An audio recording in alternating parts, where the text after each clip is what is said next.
After 10 years of hustling with Olivia, we finally made it from a crappy apartment to a luxury condo. But then she stumbled upon a system that could turn back time, all the way back to the summer her old crush was still alive. So she threw away our multi-million-dollar fortune without a second thought and hit confirm. And just like that, I was dragged back to high school with her. I immediately told her we were breaking up, but she didn't get it. It's not a big deal. We'll just start over. Why are you being so dramatic? I'm serious, I said.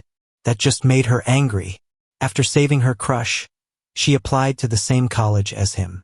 Everyone said she was just trying to get back at me, that she wanted me to come crawling back. But I ignored them because I knew something she didn't. The time travel was temporary, and if you changed one little thing, the future would change with it. 7 days later, we were back in the future, 10 years on. But this time, Olivia was in for a shock. After the college entrance exam scores came out, the school held a workshop on picking a major. Being back on campus felt like stepping into another life. Next to me, Olivia fanned herself with her hand, complaining, "1 minute it's winter, the next it's summer. It's hard to get used to." I was quiet for a moment, then said flatly we should break up. Hearing this, Olivia froze. She clearly hadn't expected the first thing I'd do, after 10 years together, was dump her the moment we were back in high school. When the shock wore off, her brow furrowed. "Leo, what did you just say?" I turned to face her, looking at a face that was suddenly 10 years younger, and summoned every ounce of patience I had. I said, "We're breaking up." Seeing the seriousness in my eyes, Olivia's movements faltered. Confusion filled her face. "What are you trying to pull now? We're back in high school, 10 years younger. Aren't you happy?" "Happy?" I forced a bitter laugh, then finally exploded. "Olivia, are you out of your mind? Why would you want to go back to high school? We worked our asses off for so many years to finally make it. Have you forgotten all the suffering we went through?" I seriously wanted to pry her head open to see what was inside. Had a zombie eaten her brain or something? Who in their right mind gives up the success they bled for to go back to having nothing? I was so angry I could barely control myself, but Olivia just looked stunned for a second before shrugging it off. "I haven't forgotten," she said lightly. "But I had you with me the whole time, didn't I?" She paused, a shadow of sadness and a flicker of hope in her eyes. "I just wanted to save Ethan. He didn't deserve to die that summer." I knew who Ethan was. He sat in front of Olivia in class. He'd aced his college exams, but his family refused to let him go to university. He never even got to submit his applications. In his despair, he jumped from a building and died that summer. He had a tragic story, no doubt. I wasn't denying that, but I barely knew the guy. Why should I have to pay for someone else's life with the years of hard work I put in? Seeing my silence, Olivia's patience ran out. She almost sounded amused. "It's not a big deal. We'll just start over. Why are you being so dramatic?" I took a deep breath. When I spoke again, my voice was ice cold. "I'm serious." Her face changed, but before she could say anything, a clear male voice called out from behind us. "Olivia, the workshop's about to start. We're going to be late."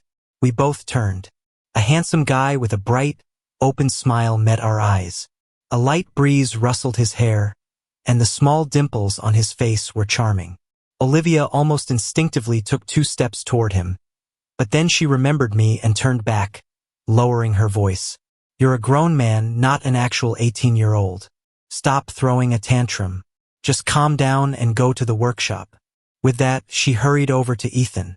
The composed, mature woman I knew was suddenly acting like a shy, flustered teenager as she walked beside him toward the auditorium. I was left standing there alone. I didn't go to the workshop. I turned around and went home. But sitting on the bus, tears started to fall, and I couldn't stop them. 10 years, an entire decade of effort gone. Just like that, we were back to square one. A wave of despair threatened to swallow me whole, dragging my memories back with it. Olivia and I had known each other since we were kids. Her family lived right next door. When we were little, my parents fought about money all the time. So did hers. Whenever the fighting got too bad, we'd sneak out and sit in the park, eating popsicles. We'd stay there all afternoon, and then just look at each other with silly grins. We had so much in common that it was almost inevitable we'd come to rely on each other. After high school, we went to the same college, worked part-time jobs together, and at the right time, we just fell into a relationship without ever having to say the words. After graduation, we got married. We were struggling to make it in the big city and money was tight, so we skipped the wedding and just signed the papers. During the hardest year, we were crammed into a leaky apartment, dreaming about the future. She'd rest her head on my arm, a smile on her face. When we're rich, we're going to have such a good life. Just then, a drop of water landed with a plink, as if mocking our naive dreams. I couldn't help but laugh. Yeah. Well, I'm going to have a huge mansion. She laughed too. Deal. But starting a company wasn't easy. To land one contract, I ran all over the city under the scorching sun, getting heat stroke and even ending up in the hospital from drinking too much with clients. But we pushed through it all. We made it. We were worth tens of millions. I thought it was the beginning of our happy life, but one night, this system found Olivia. It told her she could turn back time, go to any point in the past, and change it. A blue screen floated in front of us.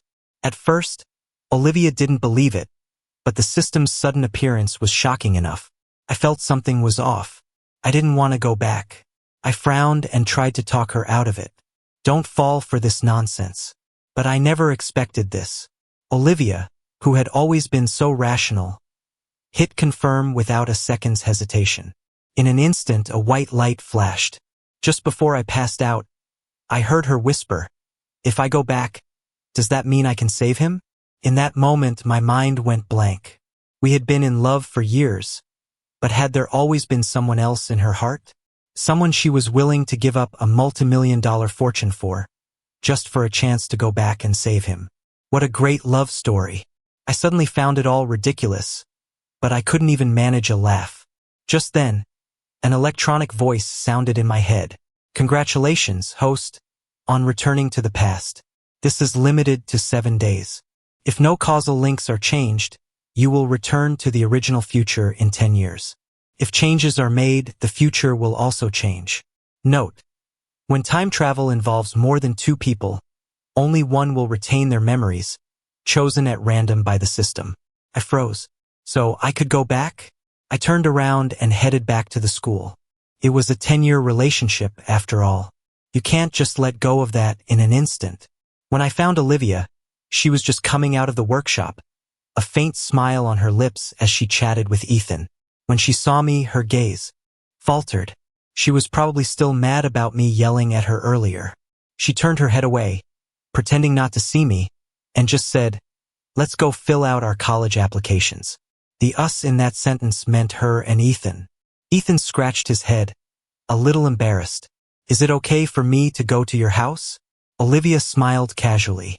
"What's not okay about it? My parents aren't home." "Well, okay then." "Olivia." I said her name. Olivia stopped. I glanced at the still living Ethan and felt a strange pang of guilt. But Ethan didn't notice my expression. He looked at Olivia and asked quietly, "Is he a friend of yours?" We weren't in the same class. I only knew him by sight. At his question, Olivia glanced at me and said coolly, "Yeah, we're neighbors." Neighbors. I was stunned. An undeniable bitterness rose in my throat, and the words I wanted to say got stuck. It was a scorching summer day, but I felt like I couldn't feel the heat at all. Olivia was the one to speak up. "Let's go. It's too hot out here." "Okay." Ethan waved at me. "See you later, then." Olivia didn't look back. She thoughtfully called a cab for him. She used to always tell me it's fine to take the crowded bus. "I'll ride it with you." At the time, I just thought she was being frugal. Turns out, she could be considerate and dote on someone after all. The system's words echoed in my head, but I didn't chase after them. I went home alone. There were 3 days left until the college application deadline. In my original timeline, to avoid a long-distance relationship, I applied to a local university with Olivia. But later, after my career took off and I traveled to so many places, I secretly regretted not going to a better school. Now that I had a do-over, I could choose a new path for myself. With that thought, my anger finally started to subside. For the next 3 days, I didn't leave the house. Not until the day the application deadline closed. My best friend, Jake, asked me to hang out. I hadn't seen his younger self in a long time, so I gladly accepted. We went to see the biggest blockbuster of the year. But unexpectedly, we ran into Olivia at the movie theater. Olivia was holding 2 tickets. Our eyes met suddenly. She froze for a second, a flash of panic in her eyes, but she quickly composed herself and walked toward me. Don't get the wrong idea. Ethan's never seen a movie in a theater before, so I just wanted to bring him. I nodded calmly. Okay. My detached attitude seemed to annoy her. She stared at me for a couple of seconds, then lowered her voice, a new edge to it. Still mad? We have all our experience from the last life. We can get successful again even faster, right? Why are you making such a big deal out of this? It wasn't just about that. I looked up and said quietly, what if I told you that if you don't change anything, we can go straight back? Then we would still be husband and wife. I said it seriously, but Olivia dismissed it. Don't be ridiculous. We're already back. Besides, could you really stand by and let someone die? I never realized you were so cold-blooded. She had a point. I nodded. Okay then, do whatever you want. Fine, you make your changes, I'll make mine. We'll see what things look like in 7 days when we're back in the future. It was just a moment, not really a hardship. But Olivia's face turned cold. Do you have to talk to me like that? I was about to argue when Ethan came back from the restroom. The second Olivia saw him, she turned and walked toward him without a backward glance. Jake came back with the popcorn and saw their retreating figures from a distance. He looked surprised. Isn't Olivia your girlfriend? Why is she with Ethan? She's not anymore. Not now and not in the future, I said, looking down. The moment the words left my mouth, the person walking ahead of us froze. But she didn't turn around. I didn't care. I settled in with Jake to enjoy the movie I had missed out on all those years ago. As the movie neared its end, I suddenly remembered that Jake, because of his bad grades, had skipped college and gone straight to work. In the end, his business failed, he was saddled with massive debt. His wife cheated on him, and he developed severe depression. Right before he killed himself, he gave me a call. On the other end of the line, he gave a bitter laugh, sounding confused. Leo, is a degree really that important? I was busy with work and answered without thinking. It helps. He didn't seem to mind my curt reply. After a pause, he continued, I wish I had retaken the year and tried for college. I sensed something was wrong. But by the time I dropped everything and rushed back to our hometown to find him, people told me he was already dead. He was only 27. Thinking of this, I couldn't help but glance at the vibrant, youthful Jake beside me. The teenager had a neat, short haircut and was staring intently at the movie screen. Even failing his exams hadn't cast much of a shadow over him. The light from the screen reflected in his eyes, bright and full of life. Jake, I spoke softly. Huh? He heard me and turned his head. I looked at him, made my decision, and, suppressing a wave of emotion, said, college is great. Have you thought about studying for another year to retake the exams? We could still be together then. I remembered it clearly. He had a real talent for design. He shouldn't be trapped in this small town. Jake paused, then scratched his head. But I'm not really cut out for studying, no problem. I'll tutor you online. I pulled out my old corporate playbook, laying out a detailed plan for his future and selling him on the dream. His eyes, full of a clear, earnest trust, lit up. He was convinced. Okay, I'll give it a shot. I nodded, satisfied. Good. By the time the nearly 3-hour movie was over, it was already dark. Walking out of the theater with the crowd, Olivia was oddly distracted. Olivia, what are you thinking about? Ethan asked with concern after she didn't respond to him twice. The sound of his voice snapped her back to reality. Her eyes instinctively scanned the crowd. It was packed, but she couldn't see the familiar figure she was looking for. Maybe Leo saw a different movie, she thought. It's nothing, she said out loud. Ethan smiled, his handsome face blushing slightly as if he'd just thought of something. Well, you treated me to a movie, so let me treat you to some takeout. Olivia's brow furrowed instinctively. She hadn't eaten that kind of cheap food in a long time and had no desire to. She was about to refuse when she thought of Leo's deliberately distant attitude, and a fire of irritation flared up in her. It was just starting over. Did he really have to be so dramatic about it? Meeting Ethan's expectant gaze, she nodded. Sure. The boy was clearly thrilled. His fingertips unconsciously clenched the hem of his shirt. After a few steps, he said, trying to sound casual, Olivia, when school starts, let's go together. Previously, Olivia had applied to a good local university, but this time around, when filling out her applications, she figured it wouldn't hurt to see a different campus and casually applied to the same college as Ethan. After all, she had her experience from the last lifetime. Speaking of which, she glanced at her phone, feeling an inexplicable anxiety. Still no message from Leo. Wasn't he even going to ask what school she applied to? Or did he just apply to the local school again? The thought made most of her anger dissipate, but she still said, okay, but we'll have to bring someone else along. Your neighbor? The guy? Ethan asked. Olivia hesitated for a moment, then said casually, yeah. She hadn't completely forgiven him yet. He could stew in his own juices for a while before she told people they were together again. That night, I heard that Olivia had applied to the same university as Ethan. Before, I would have confronted her about it, but now I didn't care. I hadn't applied to a local university anyway. What I didn't expect, though, was a call from Olivia just as I was getting ready for bed. Leo, I posted the university I was applying to on my social feed. Did you see it? Her tone wasn't great, but it was an olive branch. I was half asleep and mumbled, yeah, I saw it, but I had no intention of applying to the same school. Hearing my response, the person on the other end of the line seemed to breathe a sigh of relief, muttering, so we'll still be at the same university, just like before. Even if we do go back after 7 days, we'll still be husband and wife. Her mumbling was annoying. I hung up the phone, rolled over, and went back to sleep.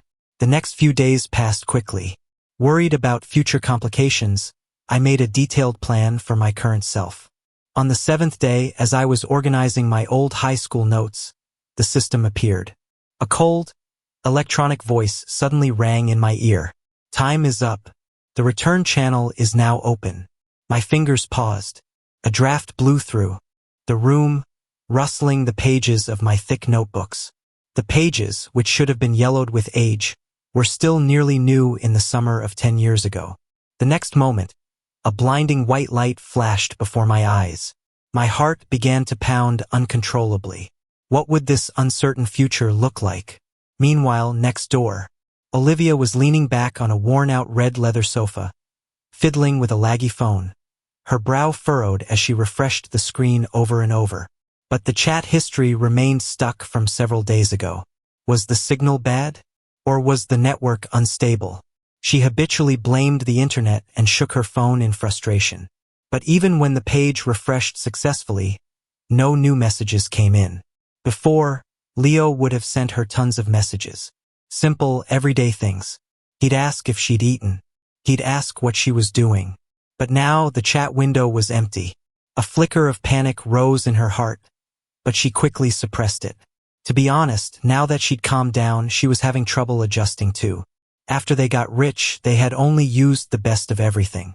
Now she was back to living in a dilapidated little house. She had to check her balance before buying anything. A single cab ride had cost her a whole day's worth of food money. It was understandable that Leo would be angry, but he was really holding a grudge. Olivia rubbed her forehead in frustration. After a while, she stood up, ready to go find Leo. But before she could take more than a few steps, a familiar white light flashed before her eyes. When the light faded, and she saw the scene in front of her, the woman's gaze froze. 10 years can change a city dramatically. The once low buildings had been replaced by towering skyscrapers. Olivia stared at the massive, high-definition screen in the city center, first in shock, then in delight. She was back? Wait, what about Ethan? She pulled out her phone and quickly scrolled through her contacts. Soon, she found a familiar name. She clicked on Ethan's social media feed. There were recent photos of him, wearing a cool leather jacket and riding a motorcycle. Compared to his shy, 10 years younger self, Ethan looked much more mature. She had really changed the past. But soon, Olivia realized something was wrong. Why wasn't her phone the latest model? And her clothes, she looked down, they weren't designer brands. A strange feeling spread from the bottom of her heart. She pushed down her unease and hailed a cab straight to the mansion where she used to live. Someone was home. Olivia's heart settled a little. Of course, this was still right. As long as she found Leo, everything would get back on track.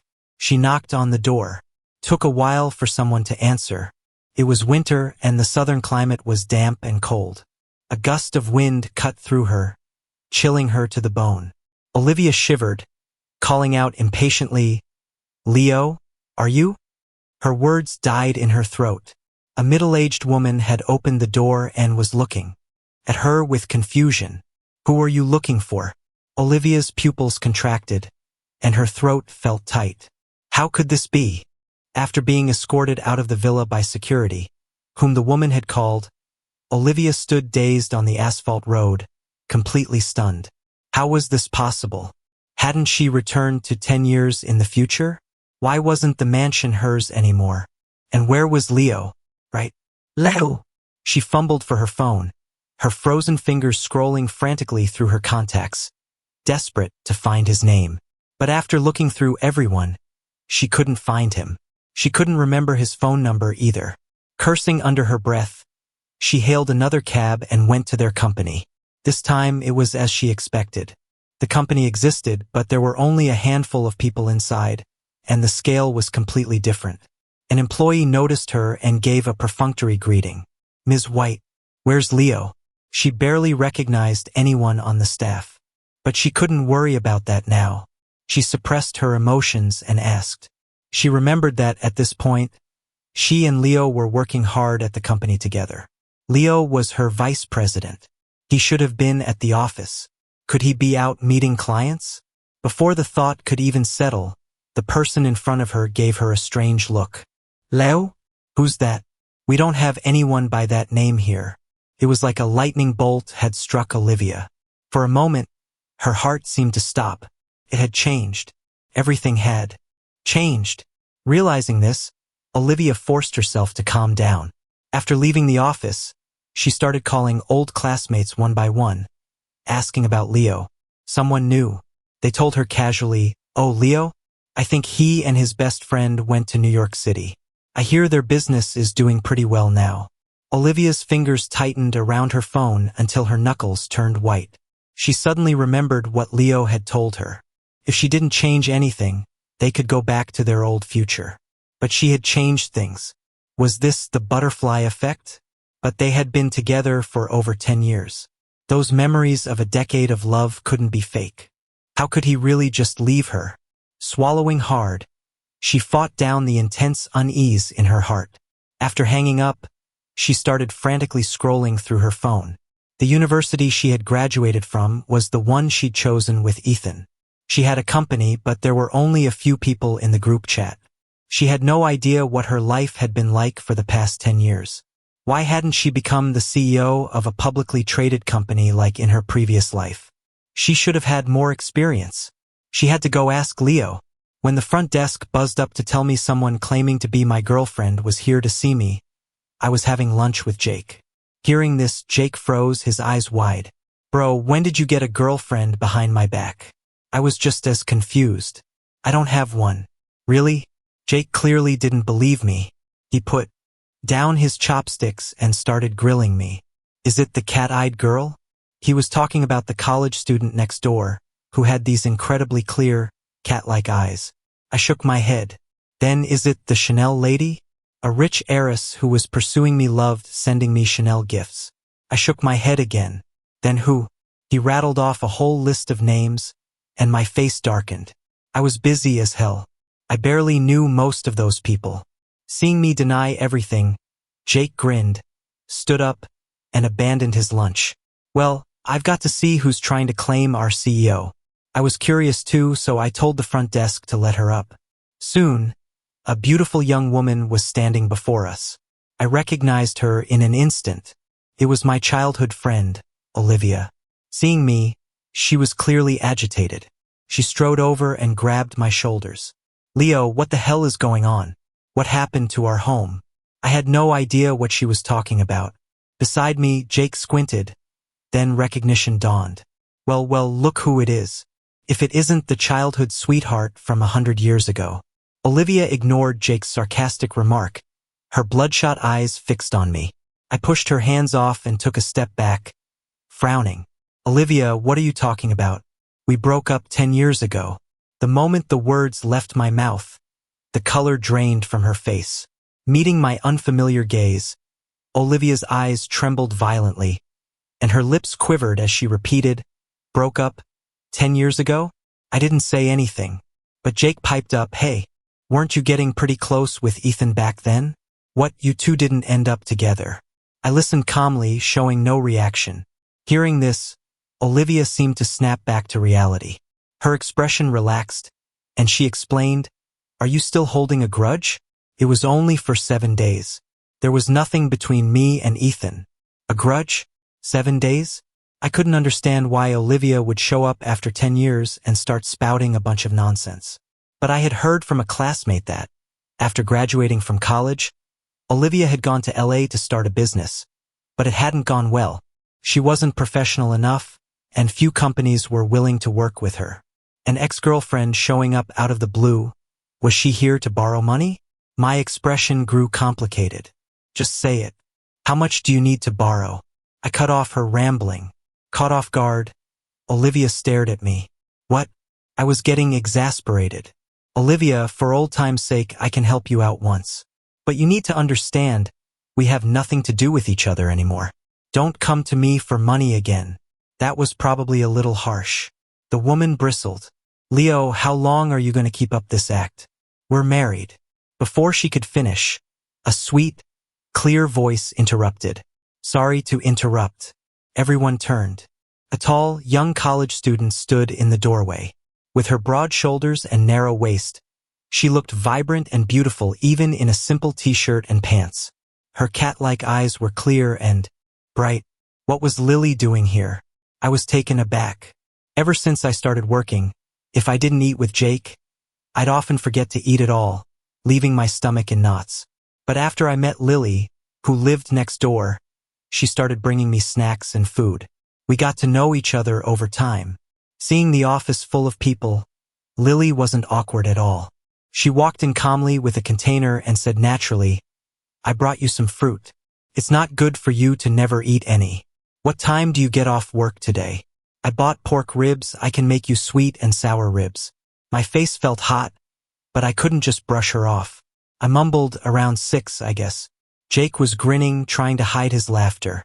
Olivia just stared, and it took her a long moment to process what was happening. You cheated on me? She asked in disbelief. The room fell into a dead silence. Even with the thick skin I'd developed over the years, Olivia's question floored me. Was she crazy? What the hell? If I could, I'd go back a few minutes and tell the front desk to throw her out. Lily's brow furrowed slightly, her gaze sizing Olivia up with a critical eye. Jake was stunned for a few seconds, then looked at Olivia like she was insane. Olivia, you and Leo broke up over a decade ago. How is that cheating? Are you dreaming?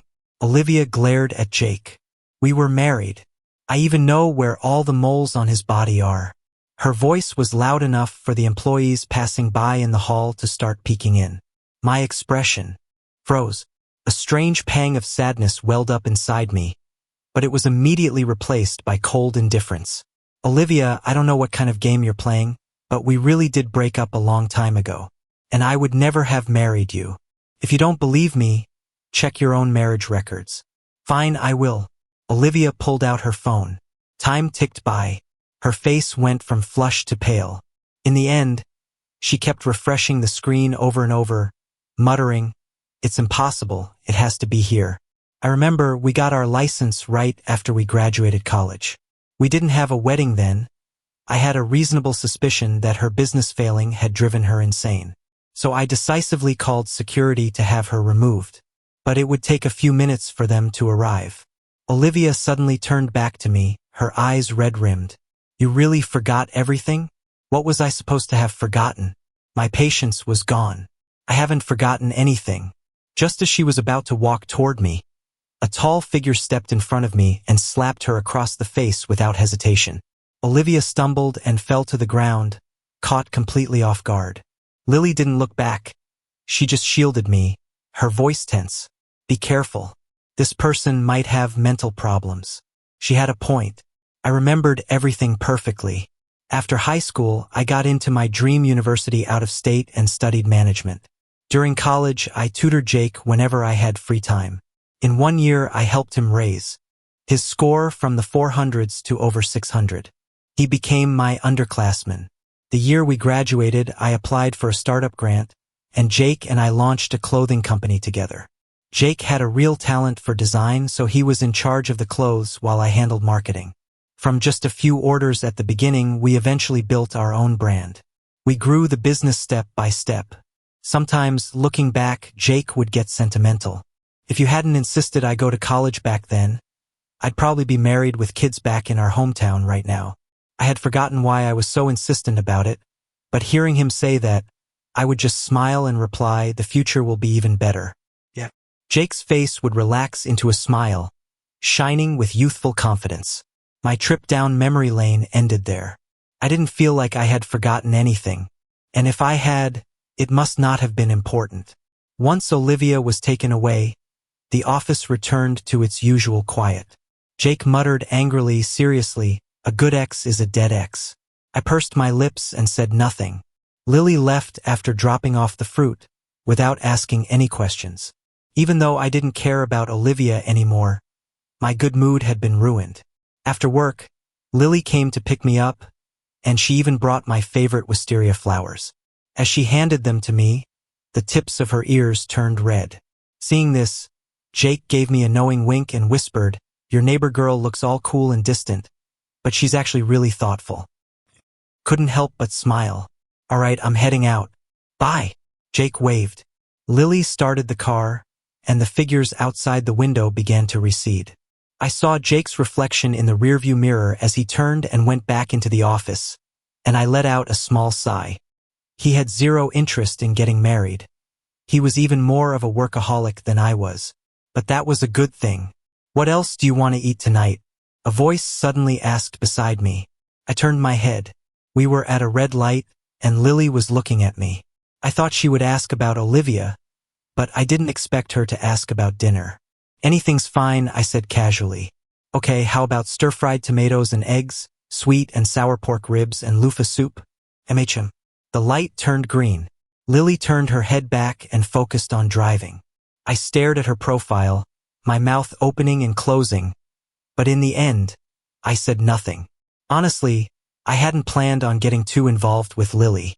My parents' failed marriage had left me with a deep distrust of the institution. And the childhood friend I had once relied on so much had also become an ex. I had resigned myself to the idea that I would spend my life married to my career. I had even told Lily that. But Lily hadn't given up. She said feelings could be nurtured over time. If 5 years wasn't enough, she'd take 10. She cooked for me every day and would clean my apartment when I was too lazy. She gently seeped into every corner of my life. Lost in my thoughts, I realized the car had stopped. We're home. Hearing her voice, I snapped out of it and followed her into the elevator. While she was making dinner, my phone buzzed with a friend request. It was Olivia. I hit decline, but she was persistent, sending request after request. Finally, annoyed, I accepted. Her status immediately changed to typing, Leo, there was really nothing between me and Ethan. That again. As if I cared. I replied, what does that have to do with me? Then I blocked her. About half an hour later, Lily's dinner was ready. The aroma wafted out, and I lost interest in my phone. I went to the kitchen and leaned against the doorframe, watching the tall girl in an apron. I smiled and teased, you've got a real wifey vibe going on. Doi. Lily turned around. Beneath her dark hair, her eyes were bright, like a kitten that had just been praised by its owner. I had the sudden urge to pat her head. As if sensing my thought, she tilted her head up slightly, a smile in her eyes. My heart skipped a beat. I reached out and ruffled her hair. Her hair was so soft and felt nice to the touch. Satisfied, I couldn't help but smile as I helped her carry the dishes. Let's eat. Okay. After dinner, I curled up on the sofa to watch TV, not really paying attention, just flipping through channels. It was my way of relaxing. Lily came out after washing the dishes and sat down naturally beside me. I waited for a moment, but when she didn't say anything, I asked on an impulse, "Aren't you curious about that woman from today?" Even though what Olivia said was nonsense, she had been so adamant, as if we really had been married and had a history. The person beside me thought for a moment. "I don't know her, but I trust you. Of course, if you want to tell me, I'm willing to listen." I turned my head to look at her and met her serious gaze. After a moment, I chuckled. "I've never been married. That was my childhood friend. We broke up 10 years ago." Okay. Just a single word, but it was filled with trust. I was speechless for a moment. What was I going to do? She was actually pretty great. The kind of great that made you want to tease her. And I did tease her. On the sofa, I pinned Lily beneath me, staring straight into her eyes before lightly biting her lip. I was 28 after all, not some kid. I felt a little awkward, but I was used to being in charge and always wanted to be on top. Her breath hitched, her cheeks flushed, and when she spoke again, her voice was soft. "I want a title. We'll see how you perform." She was only a senior in college, 22, young and beautiful. Soon, she responded with enthusiasm. Our lips and tongues tangled. A glistening thread of saliva connected us. Eventually, I regained control. She was beneath me, her eyes shimmering, but she was firmly in my grasp, with no escape, until we both reached the peak. Lily and I officially started dating. A year later, we got our marriage license. I hadn't wanted a big wedding, but she insisted. For weeks, Lily bustled around, finalizing every detail, even hiring a designer to create her wedding dress. I was exasperated, but it was impossible not to be moved. Jake was my best man. He grinned and said, "Wishing you a lifetime of happiness." I smiled and accepted his blessing, then threw the bouquet to him.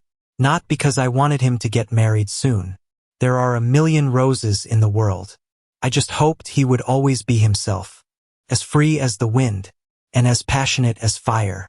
Olivia's story, the message Olivia sent, was met with a red exclamation mark. She stared blankly at the screen, sitting in her rented apartment, lost in thought. Her phone buzzed again. She quickly looked down. It was from Ethan. "Olivia, wanna hang out?"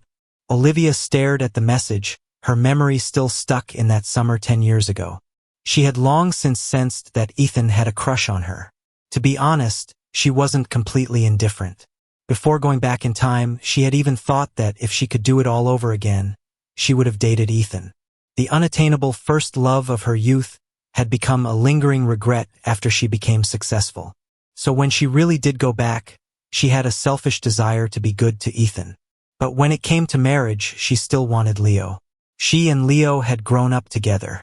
They were the people each other trusted and relied on the most. Moreover, they had been through so much together. She believed Leo would never leave her. Back then, they were crammed into a tiny apartment with no wedding and no rings. Nothing. Just a leaky roof. But Leo would let her rest her head on his arm and dream about the future with him. But she never expected it. Leo's words, "not now and not in the future," they had come true. It turned out the time travel had a limit. They had returned to 10 years later together. But everything had changed. Olivia tried to recall the professional knowledge she had learned back then, but her mind was a complete blank. A sudden panic seized her heart. A terrifying thought exploded in her mind, making her scalp tingle. They had indeed gone back to that time, but it wasn't a rebirth. They had returned as their 10 years older selves to make different decisions for their 10 years younger selves. Her younger self didn't have any so-called experience of success, but her life had been altered by the new decisions. Even if she had started a company just like before, it would have been difficult to succeed. As for her supposed experience, the reason she had reached the peak of success wasn't just her own efforts. It was also Leo's decade of unwavering support, giving her hope the countless times she wanted to give up. Realizing this, she suddenly buried her head in her hands and began to sob painfully. If she could, She wished she could go back to the moment Leo warned her not to trust the system. She would never have chosen to agree.